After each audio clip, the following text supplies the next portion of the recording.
పరిశుద్ధులకు ప్రభు పేరిట దేవుని యొక్క పరమాకాశ పరిశుద్ధ సేనల ప్రభావము చేత నింపబడిన ఈ పరిమాణ దినమున దేవుడు మనందరకును తోడయుండును కాక. ఆమేన్.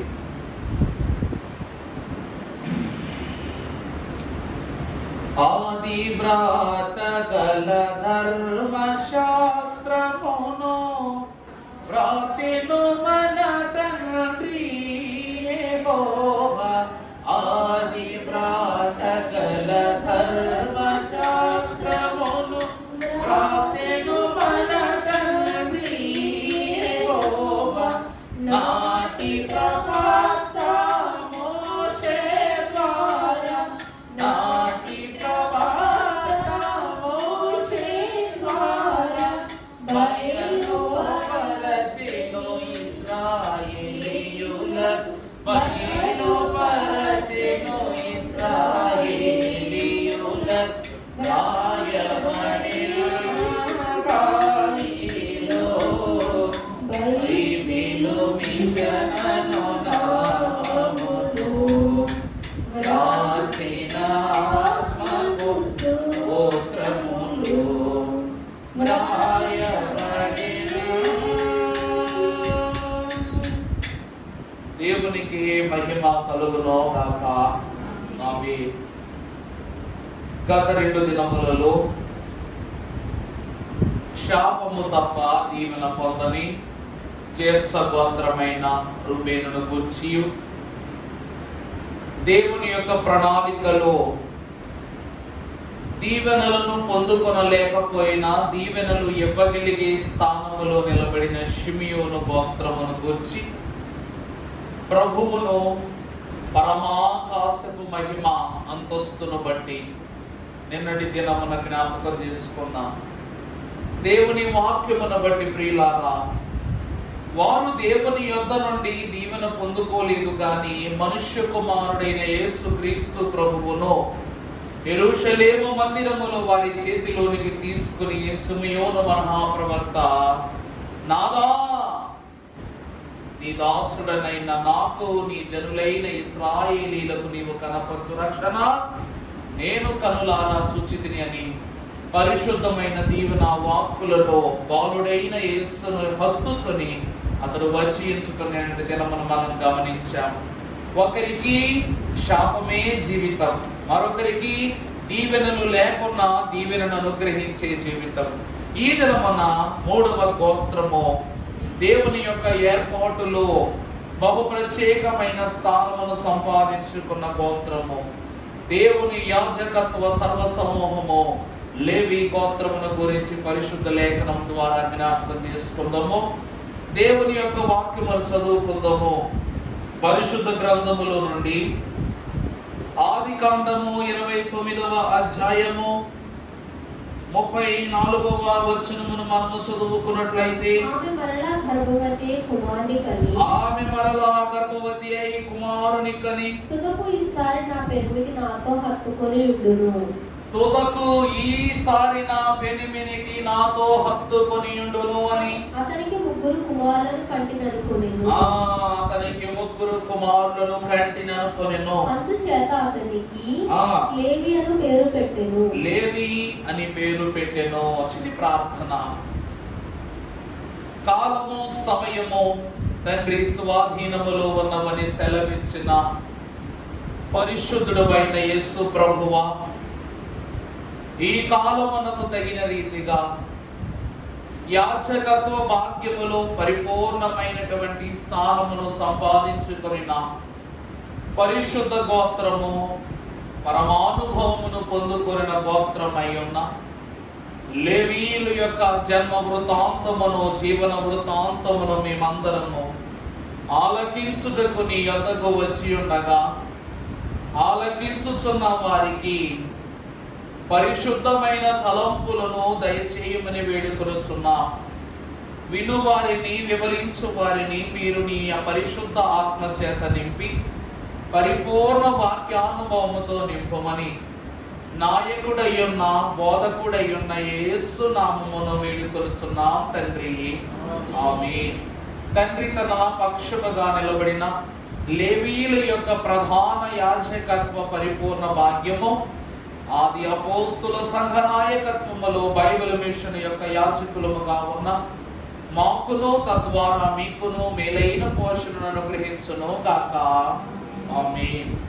ప్రభునందు దేవుని ప్రియబిడ్డలారా, మొదటి కుమారునికి రూబేను అని పేరు పెట్టి యెహోవా చూడుమో అనే మాటను ఆమె తెలియజేయుట, రెండవ కుమారుని కని అప్పుడు తన భర్త తనను గూర్చి ఆనందపరచబడకపోవటాన్ని బట్టి యెహోవా వినుమో అని ప్రభు ఎదుట కనపరచుట, ఈసారి ముచ్చటగా మూడవసారి ఈమె ప్రసవము ధరించి గర్భము ధరించి తనకు కలిగిన కుమారుని బట్టైనా తన భర్త తనను హత్తుకొనునేమోనని లేవి అని ఆ కుమారునికి పేరు పెట్టింది ఈ పుణ్య స్త్రీ. దేవుని యందు ప్రియబిడ్డలారా, లేవి అను పదమునకు అర్థము యెహోవా హత్తుకొనును. లేవి అను పదానికి అర్థం ఏంటండి? యెహోవా హత్తుకొనును. యాజకత్వము దేవుని హత్తుకొని చేసే పని. అందువలన ఈమెమంటుందంట, యెహోవా హత్తుకొనును అతని కుమారునికి పేరు పెట్టింది. పరిశుద్ధ గ్రంథములో మనము చూసినట్లయితే యెహోషువ గ్రంథము 13వ అధ్యాయములో దేవుడు ఇశ్రాయేలీయులకు స్వాస్థ్యాన్ని పంచిపెడుతున్నారు. దేవుడు ఐగుప్తు దేశము నుండి ఇశ్రాయేలీయులకు కానానుకు నడిపించినది మోషేయే గాని ఎన్నో పరాక్రమ శౌర్య కార్యములతో కూడిన యుద్ధాలను మాత్రము యెహోషువ నాయకత్వములోనే దేవుడు జరిగించాడు. గొప్ప మేలులను అందించాడు. యెహోషువ చేతి మీదగానే దేవుడు 12 గోత్రాలకు స్వాస్థ్యాలను ఇచ్చాడంటే ఏ చోట ఎవరుండాలో, ఏ ప్రాంతంలో ఎవరుండాలో, ఎవరికి ఏమివ్వాలో అన్ని యెహోషువ ద్వారా జరిగించాడట. కానీ అన్ని గోత్రాలకు స్వాస్థ్యాన్ని ఇచ్చినటువంటి దేవదేవుడు లేవి గోత్రానికి మాత్రము ఏ చోటు ఇవ్వలేదట. నా మాట అర్థమవుతుందా అండి?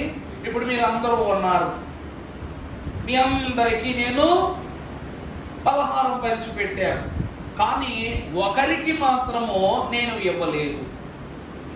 అప్పుడు మీ అందరూ పుచ్చుకుని ఆనందపడి వెళ్ళిపోతారు. కానీ పుచ్చుకొని వాడు మాత్రం అనుకుంటాడు, ఎందుకబ్బా నాకే ఎందుకు పలహారం ఇవ్వలేదు? లేక ఇవ్వలేదా? లేకపోతే ఇవ్వకూడదన్న ఆలోచనతో ఇవ్వలేదా? నేనంటే ఇష్టము లేక ఇవ్వలేదా అనే ఒక దృఢమైనటువంటి ఆలోచన మనసులో తొలిచి వేస్తా ఉంటది. లేవీయులైనటువంటి వారికి అలాంటి ఆలోచన లేదట. కారణం ఏమిటంటే దేవుని వాక్యమును బట్టి దేవుడు తన యొక్క పరిశుద్ధ సంఘమై ఉన్నటువంటి 12 గోత్రములకును వీరిని ఎలా మార్చుకున్నాడట? నాయకులనుగా ఏర్పరిచాడంట.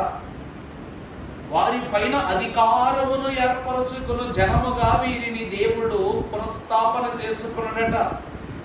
ఇందాకన్నాముగా యెహోవా హత్తుకొనుము. ప్రతి ఒక్క స్వాస్థ్యమును ఇశ్రాయేలు 11 గోత్రాలకు పంచిన దేవుడు తన పరిశుద్ధ పీఠము పైన మాత్రము స్వాస్థ్య భాగ్యాన్ని కల్పించాడు మహాభక్తుడు గనుడయ్యున్న అహరోనుకు తన వంశములకు. దేవుని యొక్క కృపను బట్టి ఈ లేవీయులైనటువంటి వారు అధికార అంతస్తులోనికి రావటానికి గల కారణం, నిన్నటి దినాన షిమ్యోను గురించి చెబుతూ అయ్యగారండి మీరు వాక్యాన్ని బట్టి చెప్పిన దాన్ని బట్టి ఇశ్రాయేలు ప్రజలైనటువంటి వారు ఎవరి విషయములోనూ తప్పు చేయలేదా? మరి షిమియోను గోత్రానికి మాత్రమే అంత కటువైనటువంటి శిక్షను దేవుడు ఎందుకు ఇచ్చాడు? షిమియోను ప్రవక్త క్రొత్త నిబంధనలో ప్రభువును ఎత్తుకొను పర్యాంతము ఆయన ఎందుకు పాప భారాన్ని మోసాడు అనే మీకు మాకు వస్తే, తన ఎప్పుడైతే ఇశ్రాయేలీల యొక్క సహోదరి అయినటువంటి దీనాను, ఇశ్రాయేలు యొక్క ప్రియ సహోదరి అయినటువంటి దీనాను దేవుని వాక్యాన్ని బట్టి దైవజనులు దేవదాసయ్య గారు అన్నారు, ఈ చెల్లెలైనటువంటి దీనాను షెకెము పాడు చేసినప్పుడు అర్థమైందండి? పాడు చేసినప్పుడు ఆ ప్రాంతములో ఉన్న వారందరూ కూడా ఈమెకు జరిగినటువంటి పరిస్థితిని బట్టి ఈమె చెరిపివేయబడింది, ఈమె అపహాస్యమునకు అవమానమునకు గురైందని తెలియగానే అందరూ అన్నలు ఎలా ఉన్నప్పటికీ ఈ యొక్క షిమ్యోనును లేవీయును బహు క్రూరముగా వారి యొక్క కోపాన్ని వ్యక్తపరిచినప్పుడు చేసిన తప్పిదాన్ని తెలుసుకుని షెకెము తన తండ్రిన కోరహును తీసుకుని ఆ స్థలానికి వచ్చి యాకోబు పాదాల మీద పడి బ్రతిమలాడుకుంటాడు. యాకోబు పాదాల మీద పడి ఏం చేస్తాడు?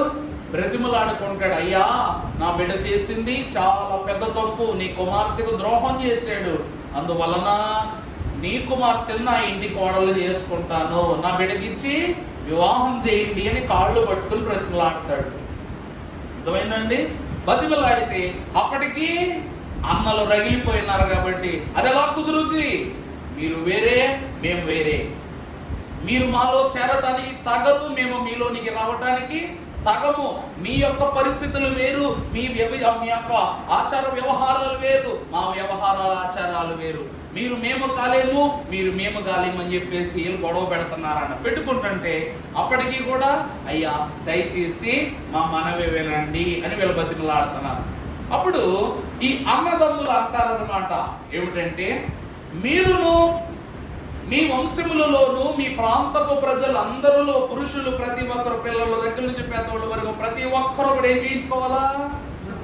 సున్నతి చేయించుకుని మీ యొక్క క్రమము చప్పున మీరు మాలో ఐక్యపరచబడినట్లయితే మీ వ్యాపారం మా వ్యాపారం కలిసి చేద్దాం, మీ పనులు మా పనులు పంచుకుందాం, మనం అందరము ఒకే స్థలంలో జీవన కొనసాగిద్దామని ఒక మాట యాకోబు కూడా అండి మాట అన్నలే అంటారు. అంటే వీళ్ళు ఒప్పుకోరేమో అనుకుంటారు కానీ వాళ్ళు అంటారు అలాగేనయ్యా మేము తప్పకుండా ఆ పని చేస్తాం అని అంటారు. అనగానే అక్కడి నుండి వెళ్ళినప్పుడు అక్కడ ఉన్న ఈ కుటుంబీకులైన వారందరూ కూడా ప్రతి ఒక్కరు పురుషులందరూ సున్నతి చేయించుకుని వారు కాస్త బాధ ఉంటుంది. సున్నతి చేస్తే ఏముంటుందండి? బాధ ఉంటుంది, నొప్పి ఉంటుంది. ఈ సున్నతి చేయటాన్ని బట్టి వారు విపరీతమైనటువంటి బాధతో బాధపడుతుండగా మూడవ రోజు వారు నిద్రించి ఉండగా వారందరూ ఏం చేస్తున్నారంట? ఈ బాధతో నిద్ర పట్టగా మూడవ రోజున కాస్తంత విశ్రాంతి దొరికిందిరా బాబు, నొప్పి తగ్గింది అనుకుని వారు నిద్రించినప్పుడు యామరపాటులో విన్న వీళ్ళ పైన ఈ అన్నదమ్ములు ఇద్దరు దారి చేసి పురుషుడు అన్నవాడే లేకుండా ఏం చేస్తారు చెప్పండి? సంహరించి వస్తారు. దేవుడు శాపమిచ్చింది హతమార్చినందుకు కాదు, దేవుని లోనికి వచ్చునట్లు సున్నతి చేయించుకొనినటువంటి ఈ కోరహు కుటుంబీకులైన వారందరినీ వీరు హతమార్చుటను బట్టి, దేవుని జనమగుటకు ఇష్టపడిన వారిని హతమార్చుటను బట్టి ఇశ్రాయేలు జనములో షిమ్యోను వంశమునకు దేవుడు ఏం చేశాడంట? ప్రతిదండన విధించాడు, శిక్షను విధించాడు. అలాగనే నిర్గమాకాండములు మరొక ఘోరమైనటువంటి పని లేవీయులు కూడా చేస్తారు. వాళ్ళు చేసిన ఒక చెడు సాక్ష్యాన్ని బట్టి అహరోను అంటాడు నాకేం తెలియదు ప్రభువా అంటాడు. ఎప్పుడు? తోడను చేయమని చెప్పినది అహరోనే చేసి నాకేం తెలియదని 3000 మంది ఇశ్రాయేలు ప్రజలు సినాయి పర్వతము ఎదుటే చనిపోయే రీతిగా తను చెప్పిన అబద్ధ సాక్ష్యం కారణమవుతుంది. అందుకే దేవుని ప్రియమిట్లాగా దేవునిని హత్తుకొని ఉన్నవాడు సాక్ష్యము చెప్పినప్పుడు బహుజాగ్రత్త పరుడై ఉండాలి. దేవుని వాత్సల్యతకు వచ్చిన మనము కొన్ని మాటలు పరిశుద్ధ లేఖన భాగము ద్వారా చూద్దాం. ఆదికాండము 35వ అధ్యాయం 23వ వచనం చదువుకున్నట్లయితే, యాకోబు కుమారులు జ్యేష్ఠుడగు రూబేను, షిమియోను, లేవి, యూదా, ఇస్సాకారు, జెబులోను వీరు లేయాకు పుట్టిన 6 కుమారులు. తరువాత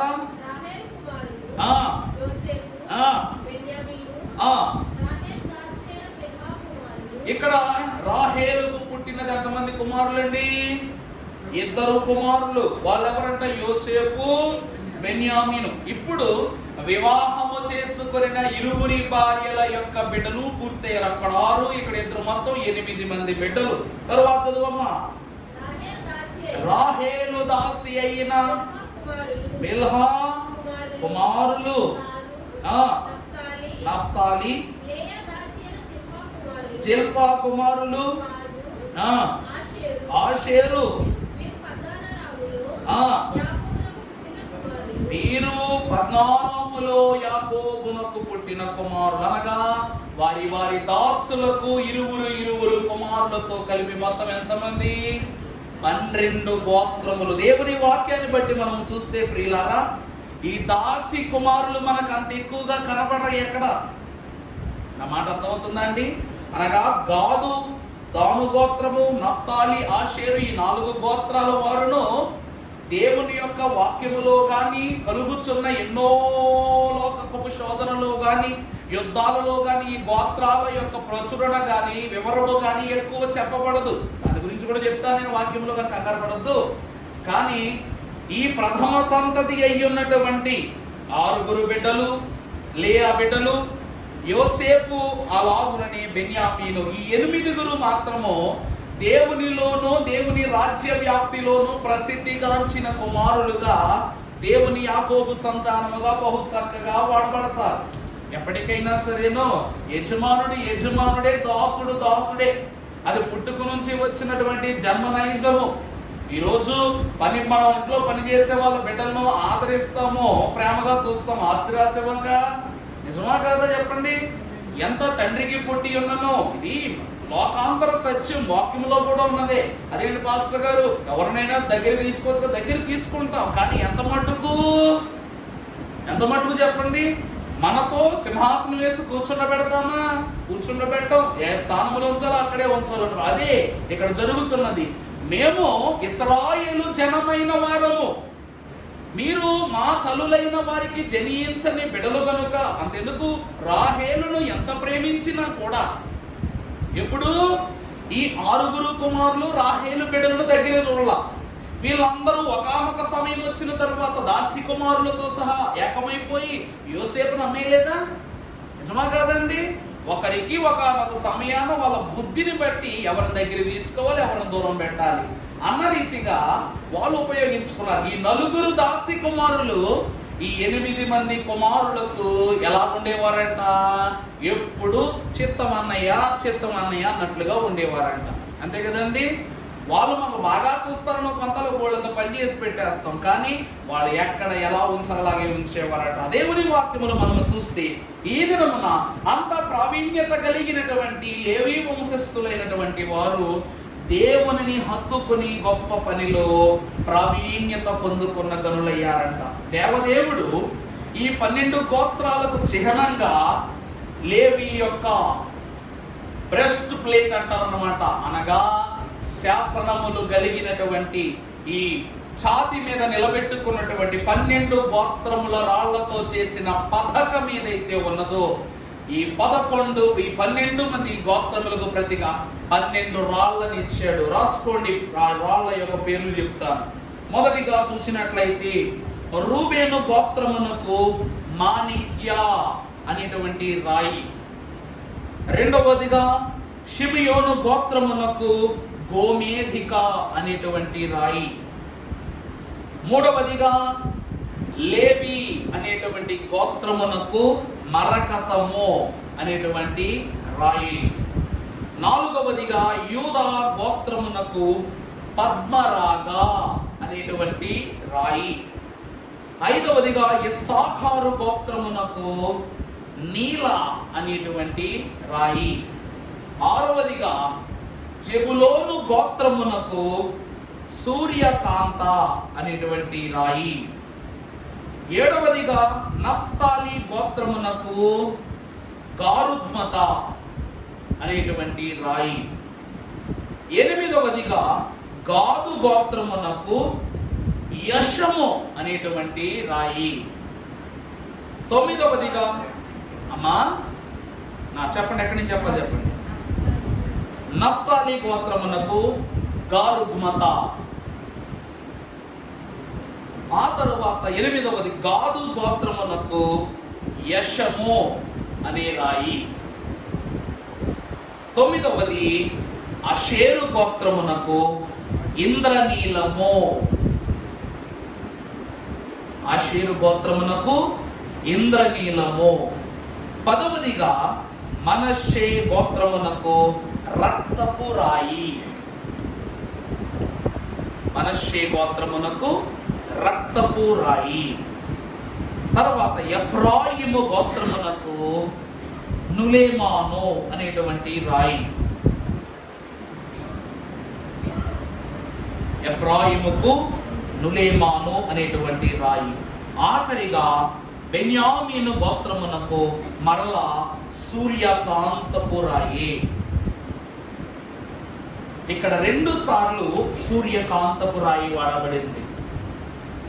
దేవుని యొక్క వాత్సల్యతను బట్టి ఈ 12 మంది గోత్రములలో 12 రాళ్లుగా దేవుడు చిత్రీకరణ చేసి ఆ 12 రాళ్లను అహరోను మహాభక్తుని యొక్క ఛాతి మీద నిలుపుకున్న పథకంగా దేవుడు ఇచ్చిన వారుగా కనబడుతున్నాడు. పరిశుద్ధ గ్రంథములో దేవుని ప్రియబిడ్డలారా, వాక్యము యొద్దకు వచ్చినట్లయితే లేవి గోత్రము అన్ని గోత్రములకు స్వాస్యాన్ని పంచిపెట్టాడు కానీ యెహోషువ ఈ లేవి గోత్రానికి మాత్రం ఏం పంచిపెట్టలేదు? స్వాస్యాన్ని పంచిపెట్టాల. కారణం ఏమిటంటే ఈ 12 గోత్రములలో ఉన్న ప్రతి ఒక్కరు అనుభవించే ప్రతి సొత్తు కూడా లేవి గోత్రమునకు అప్పచెప్పవలసిన అంతస్తు. అర్థమైందండి? వీళ్ళందరికీ పేరు పేరున ఒకటి, కానీ వీరు అనుభవించే ప్రతి సౌఖ్యము యొక్క పాపము, పుణ్యము, పరిహారము, ప్రభావం అన్నీ కూడా ఎవరికి చెప్పాలి? దేవుని యాజకుడై ఉన్న అహరోను కుటుంబమునకు వచ్చి రిపోర్టు చేయాలి. అంటే వీళ్ళందరూ కోట్ల రూపాయల సొమ్ము అనుభవించిన ఆ సొమ్ము యొక్క లెక్క అప్పచెప్పాల్సిన ఎవరికి? అహరోను వంశమునకి. యెహోషువ గ్రంథము 13వ అధ్యాయం 14వ వచనము చదువుకున్నట్లయితే, చదువమ్మా. యెహోషువ గ్రంథం 13వ అధ్యాయం 14వ వచనం. లేవి గోత్రమునకే అతడు స్వాస్యమును ఇవ్వలేదు, వారితో సెలవిచ్చినట్లు.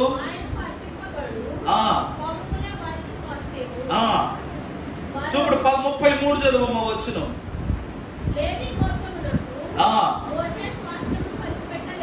కారణం ఏలయనగా వారితో సెలవిచ్చి ఉన్నట్లు ఆయనే వారికి స్వాస్యము. ఎంత గొప్ప మాట! దేవుని యందు ప్రియబిడ్డలారా, దేవుడు సెలవిస్తున్న మాట, నేను యెహోవాను, సర్వ శరీరులకు నేను ఏమై ఉన్నాను? దేవుడనై ఉన్నాను.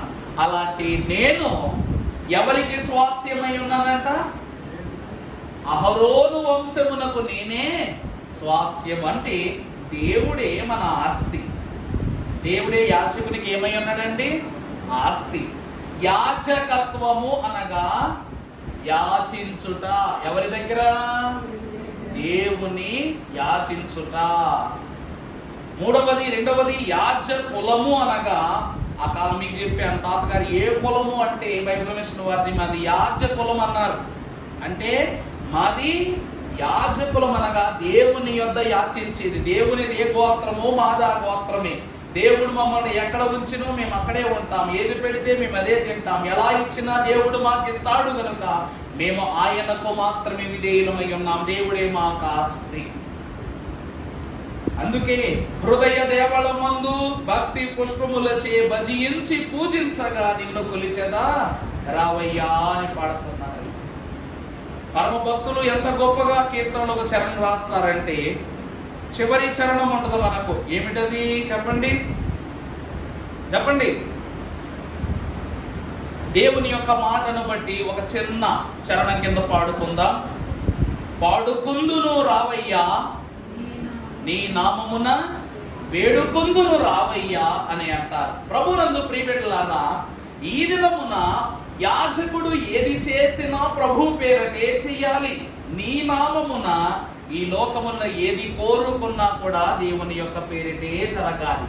యాజకులైనటువంటి వారిని ప్రభువు ఎంత ఆశీర్వదించుటకు గల కారణము ఏమిటి అంటే, దేవుడు ఈ 12 గోత్రముల యొక్క అంతస్తును అహరోను భుజములపై ఉంచుతాన్ని బట్టి దేవుని యొక్క 12 గోత్రముల యొక్క భారము అహరోనుకు అప్పగించుట ద్వారా దేవుడు అహరోను వంశీకులను పరిశుద్ధ వంశముగా దీవించాడు. అంటే ఒక మాట చెప్తాను, ఆయన భుజముల పైన రాజ్యభారం ఉన్నది. ఏ భారం ఉందండి? పరలోక రాజ్యభారం ప్రభువు భుజాల పైన ఉంది.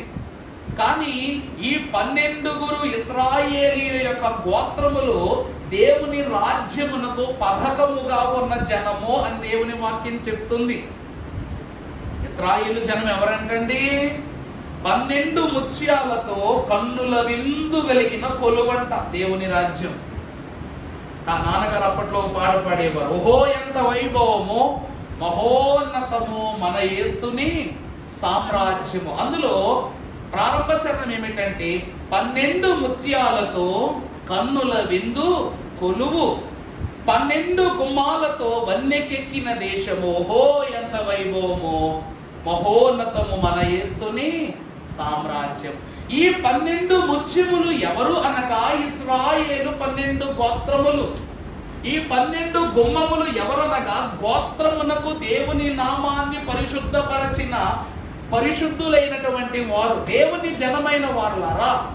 మరి ఇట్టి 12 గోత్రములకు ఈరోజు రాజ్యం బాగుండాలంటే రాజ్యము చుట్టూ ఉన్న కంచె బాగుండాలి.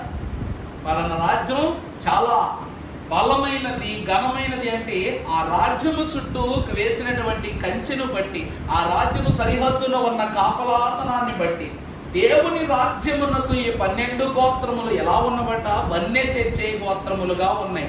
అలాంటి గోత్రముల యొక్క భారాన్ని ఇటు 6 పేర్లు, ఇటు 6 పేర్లు మోషే అహరోను మహాభక్తుడు ధరించుకుని వారి యొక్క పాప భారాలను మోస్తున్నాడు. అందుకే లేవి గోత్రము హత్తుకొనిన గోత్రముగా కనబడుతుంది. మనము దేవుని వాక్యములో చూస్తే ఆదికాండము కీర్తనల గ్రంథము 26వ అధ్యాయం 2వ వచనం చదువమ్మా. యెహోవా నన్ను పరిశీలించును, నన్ను పరీక్షించును, నా అంతరేంద్రియములను నా హృదయమును పరిశోధించును. నీ కృపను నా కనుల ఎదుట ఉంచుకొని ఉన్నాను.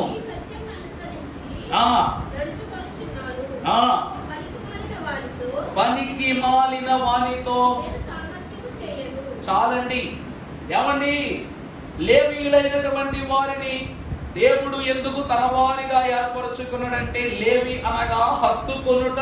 దేవుడు ఎలాంటి వాడిని హత్తుకుంటాడు? అంతే కదమ్మా. నాయనా, నేను పరిశుద్ధుడు కనుక నువ్వు పరిశుద్ధుడు అయి ఉండు. నువ్వు ఎప్పుడు పరిశుద్ధుడు అవుతావో అప్పుడే నేను నా దగ్గరికి తీసుకుంటా. నిజమా కాదా?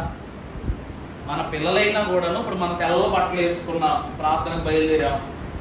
ప్రార్థన బయలుదేరినప్పుడు మన పిల్లోడు బాగా ఎరగా ఆడుకుని అమ్మమ్మ నానమ్మ అంట మీదకి వచ్చేటనుకో ఏం చేస్తావు మీరు?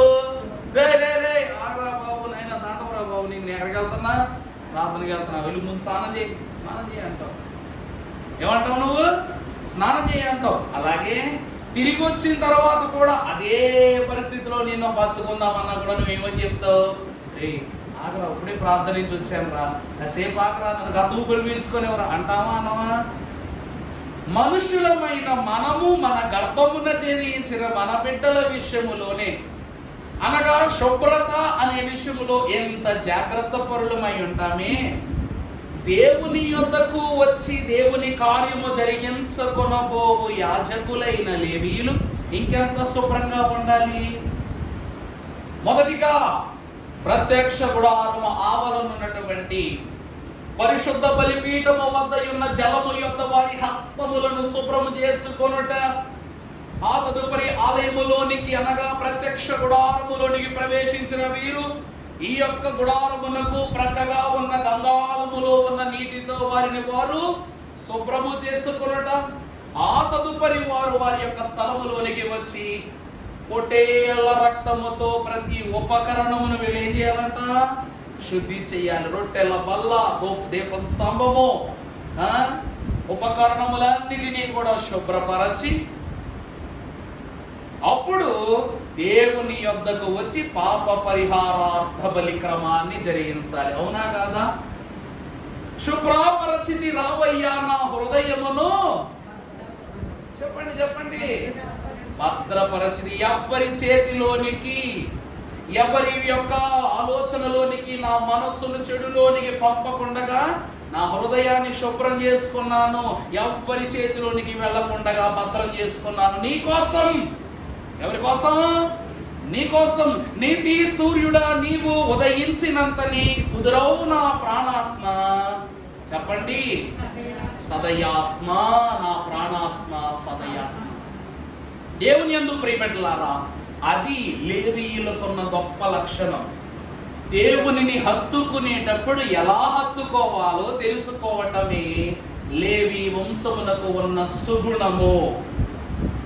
దేవుని యందు ప్రియబిడ్డలారా, దేవుని వాక్యము యందు నిలబడిన వాళ్ళ కీర్తనాకారుడు అంటున్నాడు 26వ అధ్యాయంలో, ఎలా వచ్చారంట లేవీలైన వారు దేవుని యుద్ధకు? చదువమ్మా 26 ప్రారంభం.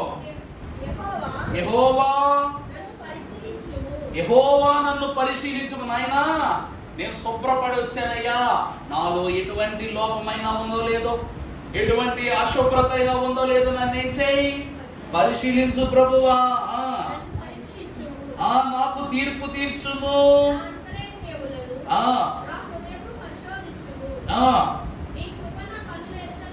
26 ప్రారంభం నుంచి కూడా చదివేసి, నేను యథార్థవంతుడను ప్రవర్తించున్నాను నాకు. చూసారా, మొదటి విషయం ఏమిటంట? లేవీయులు ఎలా ఉండాలి అంటే యథార్థవంతులుగా ఉండాలి. అర్థమైందా అండి? యథార్థవంతులు స్తుతి చేయుట యథార్థవంతులకు శోభస్కరము. ఆ మనస్సుతో నేను నీ యొద్దకు వచ్చాను, నాకు తీర్పు తీర్చు. అర్థమైందండి? నువ్వు 11-12 గోత్రాలకు దేవుని ద్వారా క్షమాపణ ఇవ్వాలి అంటే ముందు నీకు తీర్పు జరగాలి. ఏమండి, నా మాట అర్థమైందా మీకు బాగానో? ప్రభు ఏమంటున్నారు? అబ్బాయి, మీరు ఈమె వేసి అంటున్నారు, ఈమెను మీరు రాళ్లతో కొట్టాలంటున్నారు, బాగానే ఉంది, కొట్టండి, నేను కాదన్నావు. కానీ ఈమెను కొట్టేవారిలో ఒక్కడైనా కూడా పాపం చేయనోడే అయి ఉండాలి.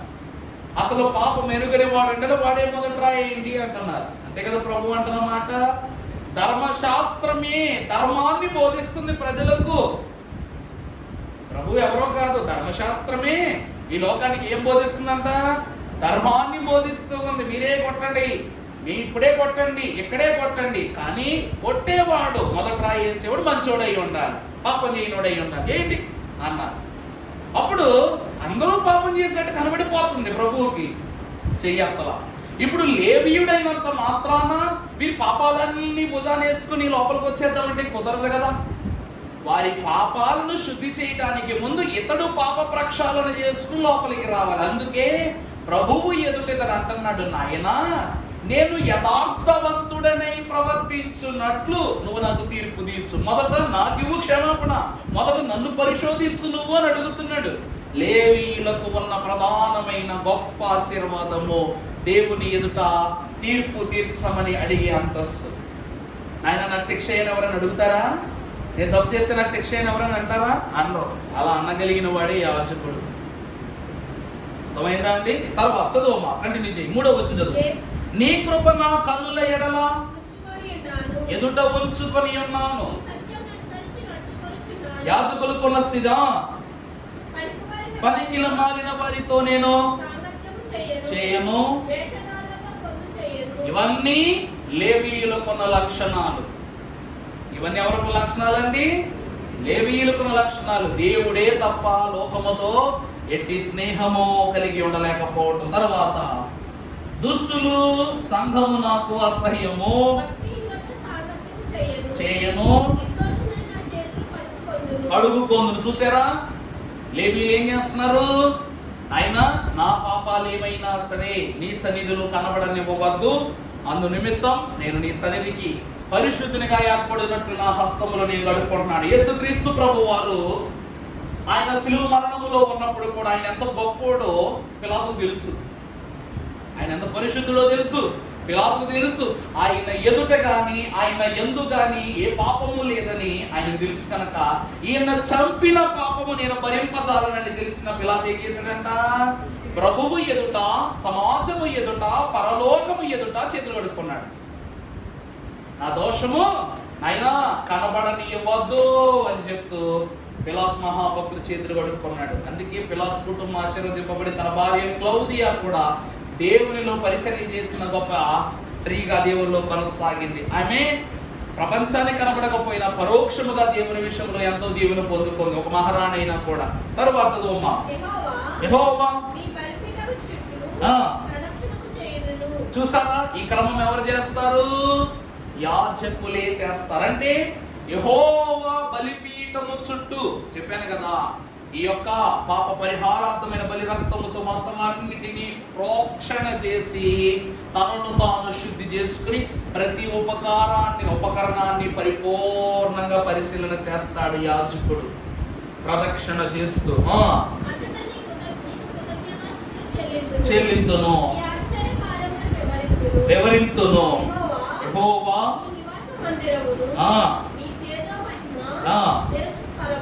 నేను ప్రభునందు దేవుని ప్రియబిడ్డలారా, ఇలా అహరోను కాలము అట్లా ముందుకు వెళ్తున్నప్పుడు అహరోనుకున్నంత గుండె ధైర్యము తరువాత వచ్చిన యాజకులకి అంత లేదు. కారణం ఏంటంటే దేవుడు అహరోనుకి ఇచ్చినంత మాదిరి గాని అహరోనుకి ఇచ్చినంత బలాన్ని అహరోను కంటే ముందు మెల్కీసెదెకుకే ఇచ్చాడు దేవుడు.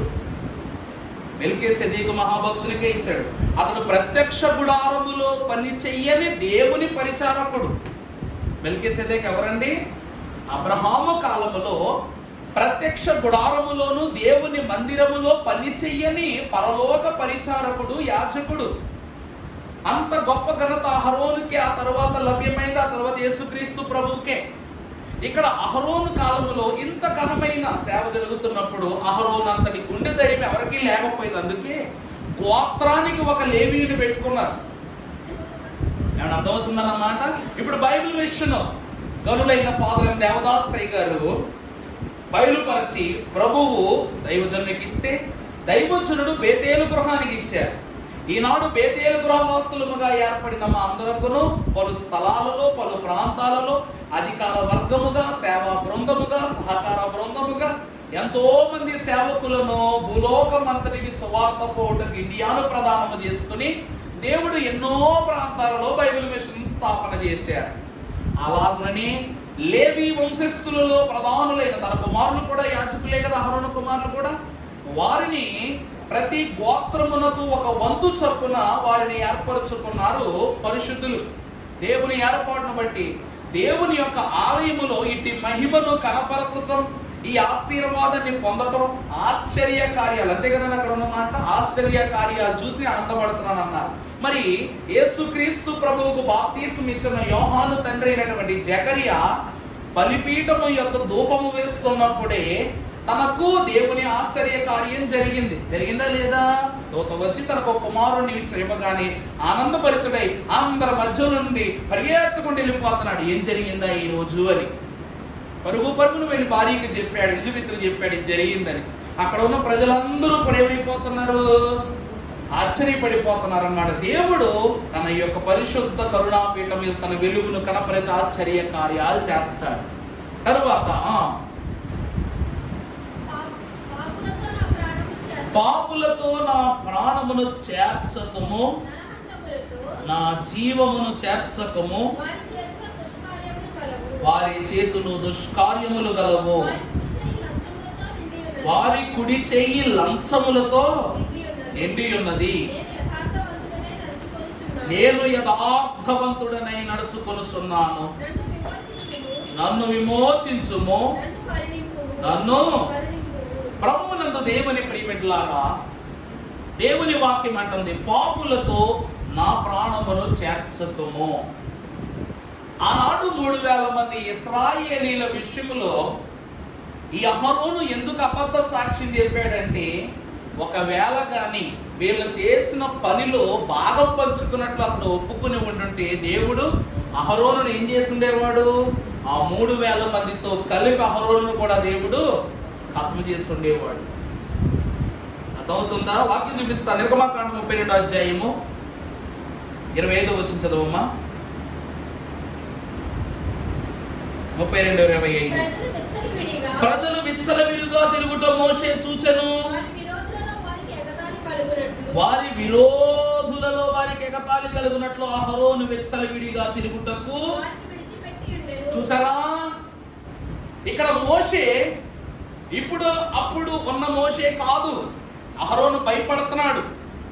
ఏ అహరోనును నాకు తోడిస్తే నేను ఫరోతో ముఖాముఖిగా ధైర్యముగా మాట్లాడగలను అని దేవునిని అడిగి తీసుకుని వెళ్ళాడో ఆ అహరోను సీనాయి పర్వతము దగ్గర కనబడట్లేదు. అలాంటి అహరోను మోషేకు సీనాయి పర్వతం దగ్గరికి వచ్చారు, కనబడట్లా. నేను నోటి మాంస్యము గలవాడను, దృష్టి లోపము గలవాడను, తెలివి తక్కువ వాడను, మాట తూలు గలవాడనని ఏ మోషే నా అన్నం నాకు తోడిచ్చి పంపించమని అడిగాడో ఆ మోషే సీనాయి పర్వతం దగ్గర కనబడట్లేదు. ఏ అన్నను ధైర్యంగా తెచ్చుకున్నాడో ఆ అన్నయ్య సీనాయి పర్వతం దగ్గర కనబడట్లేదు. అర్థమవుతుందన్నమాట. భయపడిన పిరికి మోషే సీనాయి పర్వతం దగ్గర ధైర్యవంతుడైపోయాడు. యథార్థవంతుడైన అహరోను సీనాయి పర్వతం దగ్గర యథార్థతను కోల్పోయిన హీనుడైపోయాడు. అర్థమవుతుందండి. అప్పుడు అహరోను అంటే మోషేకు భయం, ఇప్పుడు మోషే అంటే అహరోనుకు భయం. ఎందుకంటే కొండ మీదకు వెళ్ళొచ్చిన మోషే పాత మోషే కాదు. కొండ కింద ఉన్న అహరోను ఆనాటి అహరోను కాదు. దైవజనులు అన్నారు, ఇప్పుడు విచ్చలవిడిగా ఇశ్రాయేలు ప్రజలు చేస్తున్న తప్పులు చూసి గుండె రగిలిపోతున్న మోషేకి. అంతకు మిక్కిలి రగిలిపోతున్న విషయం ఏమిటంటే, వీళ్ళను విచ్చలవిడిగా వదిలేసింది ఎవరో కాదు, తన సొంత అన్నయ్యే కావటం ఇంకా ఇంకా ఇంకా రగిలిపోతుంది. అందుకే అన్నాను, సీనాయి మీదకు వెళ్ళిన మోషే ఒకడు కాదు, దిగి వచ్చిన మోషే మరొకడు. మనిషిగా వెళ్ళి మహిమగా వచ్చాడు భూమి మీదకి. కానీ అహరోను మహిమ నుండి మనుష్యునిగా మారిపోయాడు ఈ ప్రయాణంలో. అందుకే ఏం చేస్తున్నాడంటే, కంటిన్యూ చెయ్యమా మాట విడిచిపెట్టి ఉండేది. అందుకు మోషే పాలము యొక్క ద్వారమున నిలిచి యెహోవా పక్షముననున్న వారందరూ నా యొద్దకు రండి అనగా లేవీయులందరూ అతని యొద్దకు కూడి వచ్చిరి. వీళ్ళు చేసిన మంచి పని ఏంటంటే, కోపంతో మోషే క్రూరముగా కోపముగా రగిలిపోతుంటన్నమాట. ఎవరైతే దేవుని పక్కన ఉన్నారో ఆ నా పక్కకు వచ్చేసేయాలన్నాడు. అప్పటికే అహరోనుకి ఏమైపోయింది? ఒళ్ళంతా చల్లబడిపోయింది, గుండెంతా భయం పట్టేసుకుంది. అమ్మో, నా తమ్ముడు దేవుని యొద్ద నుండి దిగి వచ్చేటప్పుడు ఇతను ఏం చేసినా కూడా మనం ఏం మాట్లాడకూడదు. ఏది మాట్లాడినా కూడా తన దేవుడు దహించడం కాదు, నా తమ్ముడు ఎప్పుడు దహించేస్తాడు మాటతో. ఎందుకంటే ప్రకటన గ్రంథంలో వాక్యం ఉంది, మోషే ఏలియాలైన వారు సువార్త బోధించడానికి వస్తారు.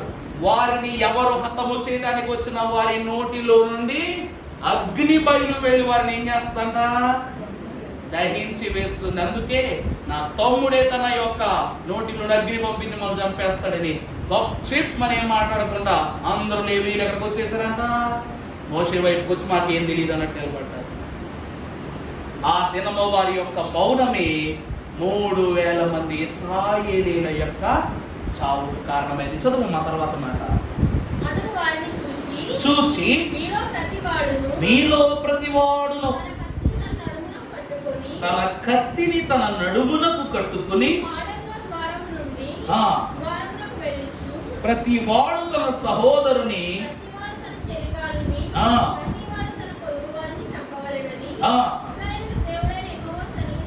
యెహోవా దేవుడైన సెలవిచ్చుచున్నాడనెను. లేవీయులు మోషే మాట చప్పున చేయగా.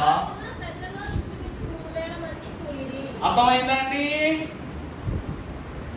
ఆ పనికి అనుమతించిన లేవీయులైనటువంటి వారు భయముతో ఉండగానే ఏ మనుషుల్ని విచ్చలివిడిగా లేవీయులు వదిలేశారో, అహరోను వదిలేశాడు, వాళ్ళ చేతులతోనే ఏం చేయమన్నాడు? తల తీసేయమని చెప్పాడు. అలా చంపగా ఎంతమంది చచ్చిపోయారంట? అది నువ్వు ఎవరికైతే నువ్వు ఎవరి చేత తప్పు చేయించావో తప్పును నువ్వే చంపేయాలి, అంతే కదండి. మన తప్పును ఎవరు సరి చేసుకోవాలి? మనమే సరి చేసుకోవాలి. వాళ్ళు అలా వదిలేసింది ఎవరు? దూడ చేయమని చెప్పింది అహరోనే. వాళ్ళు అలా తిరుగుతుంటే విడిచిపెట్టేసింది అహరోనే. ఇన్ని చేసిన అహరోనుకు సరిదిద్దుకునే అవకాశాన్ని ఇస్తున్నారు లేవీయులకి. అహరోన్ అంటే లేవీయులు కాదా? ఒకటి చేసిన తప్పు వంశమంతా ముడ చెప్పాల్సి వస్తుంది. అదే జరిగింది ఆ రోజు. లేవీయుల ఖడ్గాలన్నీ తెలిసి 3000 మంది ఇశ్రాయేలీయుల యొక్క శిరస్సులను ఖండించారు. అది దేవుని మాటకు యోగ్యులవ్వటం. యాజకుడు పాపమునకు బహు దూరంగా ఉండాలి. పొరపాటున ఆ పాపం మీ మీదకు చంటుకున్నా కూడాను దేవుని ఎదుట ఖచ్చితంగా సమయం వచ్చినప్పుడు ఒప్పుకోవాలి, దేవుని ఎదుట క్షమాపణ పొందుకోవాలి. సమయం వచ్చింది, దేవుని ఎదుట ఏం చేశారంట? పరిశుద్ధ పర్వతము ఎదుట, సీనాయి పర్వతము ఎదుట వీరి తప్పును వాళ్ళు అక్కడే సరి చేసుకున్నారు. ఈ దినమున యాచక బృందమైన వారి ఈ విషయాన్ని బహు జాగ్రత్తగా, అలాగని కత్తులు వేసుకుని జనాలమే పడమని చెప్పట్లా. ఈ రోజు కత్తితో కాదు, వాక్యంతోనే సమాధానం చెప్పాలి ఎవరికైనా. ఏ పాస్టర్ గారు మీకు పని లేదటండి, 24 గంటల బైబిల్ పెట్టి కూర్చుంటారంటే, అవును మాకు ఏ పని లేదు, ఇదే మాకు పని, ఇదే మాకు పని. బోధించటమే మాకు పని, సాతానుతో వాదించటమే పని, వాణ్ణి జయించటమే పని, సంఘమును దేవునికి అందించటమే పని, రాకడ రాజ్యములో సంఘమంతటిని దేవుని యొద్దకు నడిపించుటే పని. ఇది మాకు పరలోకమునందు గర్భమునందు రూపింపబడక మునిపే దేవుడు మాకిచ్చిన పని. మరి ఈ పని ద్వారానే బతికినా చచ్చినా, ఈ పని ద్వారానే గెలిచినా ఓడినా, ఈ పని ద్వారానే దేవుని యొద్దకు చేరినా చేరకపోయినా. సక్రమంగా చేస్తే సన్నిధిలో ఉంటాం, సక్రమమును కోల్పోతే ఎక్కడ ఉంటాం? పాతాళములో ఉంటాం. దైవజనులు రాశారు, పాపములను విడగొట్టును నీ పాద సన్నిధి, శాపాలను హరించును శక్తి గల సన్నిధి. ఈ సన్నిధి ఏ సన్నిధి అంటండి? శక్తి గల సన్నిధి. అందుకే నీ సన్నిధి కోరునట్టి మానవుడే ధన్యుడు. ఆ సన్నిధి కలిగి ఉన్న ఆనరుడే. లేవీయులు కోరుకున్నారు సన్నిధి. అమ్మో మా ప్రాణాల కన్నా దేవుని యొక్క ఉగ్రతలో మేము ఉండకూడదని మోషే చెప్పగానే దేవుని కోరుకునే పక్క వచ్చేసారు. అందుకే మోషే చెప్పాడు, మీ ఖడ్గాలు తీసి వారు హతమార్చడానికి. దేవుని సన్నిధి వారు కలిగి ఉన్నారు కాబట్టి దేవుడు ఎలా చెప్తే మేము అలాగే చేస్తామని హతము చేయడానికి కూడా వాళ్ళు వెనకడుగు వేయలేదు. అందుకే ప్రియమిట్లారా, షిమ్యోనీయులు దేవుని జనముగా మారాలనుకుంటున్నటువంటి కోరాహు కుటుంబాన్ని చంపేశారు. అర్థమైందండి? సున్నతి పొంది దేవుని స్వీకరించిన కుటుంబాలను చంపారు. కాబట్టి మనుష్య కుమారుడు ఆ వంశములో చివరి వాడైన షిమ్యోనికి చేర్చబడు పర్యాంతము వారు ఆ పాప భారాన్ని మోసారు. లేవీయులు ఎక్కడ తప్పిదమును అక్కడే వారు పరిపూర్ణముగా తొలగించుకున్నారు గనుక దేవుణ్ణి హత్తుకున్న జనమయ్యారు. ఈ రోజు యాజక వంశముగా మార్చబడ్డారు. అహరోను కూడా దారి తప్పిన వాడే, మంచివాడని నేను చెప్పను. కారణం ఏంటి తెలుసా? ఇప్పటికీ అప్పటికీ కూడా యేసుక్రీస్తు ప్రభు సేవను అహరోనుతో ఏ భక్తుడు పోల్చలేదు, కానీ మెల్కీసెదెకుతో పోల్చారు. ఏమీ లేనప్పుడే అబ్రహాముగా దశంభాగం పట్టుకెళ్ళి ఎవరికి ఇచ్చేవారంట? మెల్కీసెదెకుకి ఇచ్చేవారంట. ప్రథమ ఫల ఆశీర్వాదాలన్నీ మెల్కీసెదెకుకి ఇచ్చేవారంట. గొప్ప సంపూజ్యమైన ప్రార్థన విజ్ఞాపనలు మెల్కీసెదెకు ద్వారా జరిగించారట. అందుకే దైవజనుడు దేవదాసయ్య గారు అన్నారు, యాజకత్వము యెహోవా ఇచ్చిన బహుమానము. ఆ తత్వమును చిరకాలము మనము కలిగి ఉన్న ఎడల పరలోక ప్రభావమే మన సన్నిధి అనుభవముగా మార్చి దేవుడు ఆశీర్వదిస్తాడు. అర్థమైందా అండి? ఈ చేతికి 10 ఏళ్ళు ఉన్నాయి, 2 చేతులకి. అర్థమైందండి? ఈ 10 ఆజ్ఞలను 10 వేళ్లుగా ఉండి ప్రతి పనిలోనూ వారు జ్ఞాపకం ఉంచుకుంటున్నారు. కాబట్టి దేవుడు ఏం చేస్తున్నాడంట? ఆయా కుటుంబాలను ఆశీర్వదిస్తున్నాడు. మీకు 2 చేతులు ఎట్టి ఆశీర్వదించడం అంటే చేతుల్లోంచి శక్తులు వస్తాయని కాదు. ఈ 10 ఆజ్ఞలలో ఉన్న ప్రభావము మీరు, మీ కుటుంబాలు, మీ వంశాలు అనుభవించాలి. ఏ చెడు మీ కుటుంబాల యొద్దకు చేరకూడదని నిబంధనను అనుసరింపజేసే దీవెని 10 ఆజ్ఞల దీవెన. అందుకే 2 చేతులు. కొంతమంది చేతితో కానిచ్చేస్తారు. అందుకే దైవజనులు ఈ మాట తెలియజేస్తున్నారు. లేవీయులు దేవుని హత్తుకున్నవారు. సంఘము యాజకుని హత్తుకోవాలి. సంఘము యాజకుని హత్తుకొనుట దేవునిని హత్తుకొనుటతో సమానం. హత్తుకోవటం అంటే పట్టుకోవటం కాదు, వాక్యాన్ని పట్టుకోవటం. అర్థమైందా అండి? లోకములో యాజకుని యొక్క విలువను తగ్గించి కొన్ని మాటలు సొంత మాటల కింద వాడేస్తారు చాలా మంది. దేవుని వాక్యం అంటుంది, మనము బైబిలును, దేవుని గ్రంథాన్ని, దేవుని అనుసరణను హత్తుకున్న నాడే దేవునితో ఉంటాం. నేను చెప్పే మాటల్ని హత్తుకోండి, ఆ మాటలో ఉన్న ప్రభువును హత్తుకోండి, ఆ మాటల ద్వారా కలిగిన దీవెనను హత్తుకోండి. అదే మీకు గొప్ప దీవెన. దేవుడు ఆ రీతిగా యాజకులమైన మా ద్వారా పరలోక సంఘమైన మీకు పరలోక నీతిని, ఖ్యాతిని పరిశుద్ధముగా అనుగ్రహింపజేసి దీవించును గాక. ఆమేన్.